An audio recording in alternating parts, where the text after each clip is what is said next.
Hi everyone, this is Tanya from Flying Dog Studio. Thank you so much for joining me as I start a new sketchbook. I've really gotten into sketchbooks lately, and in this sketchbook I'm going to be doing some experimenting with watercolor and a new watercolor that I received from my daughter as a gift.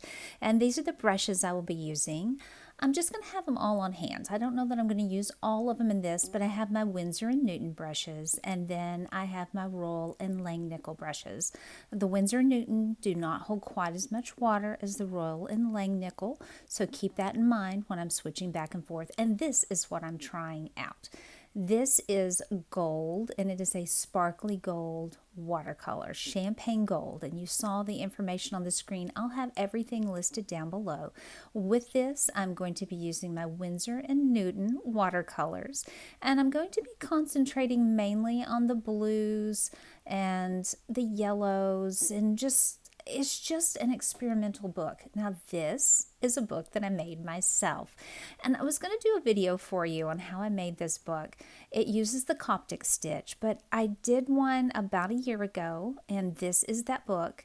And you can see there are more rows of sewing on there than what I had on the original, but it's made the same way, and I'll put that link down below in case you would like to take a look at it. They're made just a little bit differently as far as the materials that I use, but the stitching is all the same. Now, as we get started on this, I have absolutely no plan.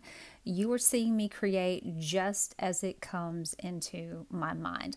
Like I said, I wanted to do some blues, so I'm concentrating on two of the blues, and then I'm going to pull some yellow in, and I'm working wet on wet, so I'm going to wet the paper and then drop some color in. I'm not going to be talking much in this video, kind of up front here to let you know what the purpose is of this. It's just an experimental sketchbook. Just whenever I want to create something, but I don't know what I want to create, and I have some ideas of how to work some things together, or I have a new something I want to try out, like this gold watercolor paint, then I'm going to pull out this sketchbook and work on it. And like I said, getting into sketchbooks, and I think that they're easier for me because all of my work is in one place and kept very neat. I don't sell my work right now. I might do that in the future, but I don't see a need in having a bunch of loose artwork around, so I'm going to be doing a lot in sketchbooks. And since this was an experimental sketchbook, I didn't really want to spend a lot of money buying another sketchbook, so I decided just to go ahead and use the materials I had around my studio and make my own sketchbook. So I want these videos to be kind of relaxing for you. I'm going to put some relaxing music on. Not going to have any instruction, just going to let you watch me work. It's kind of self-explanatory. I'm going to be even sewing in this one on this piece. So it's a little bit of mixed media going on here. And if you have any questions about it, please put those down in the comments below. But I'm going to be quiet now and let you watch me work, and I'll hop back on again at the end.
just a few more stitches and my little experiment will be finished. Thank you so much for joining me. I'm so happy you were here. I hope you will join me for other videos in the future like this and the other stuff I have on my channel. All in all, I absolutely loved the gold sparkly paint. I'm a person against glitter, but if it's going to come in paint, then I am for it. It was very shimmery. I hope you could tell that in the light. I did have to add it on a little bit thicker there at the end to get it to be a solid gold, but I loved that paint. Again, thank you for joining me. I hope you'll check out some other videos that I have on here. And until then, my friends, I will see you in the next one.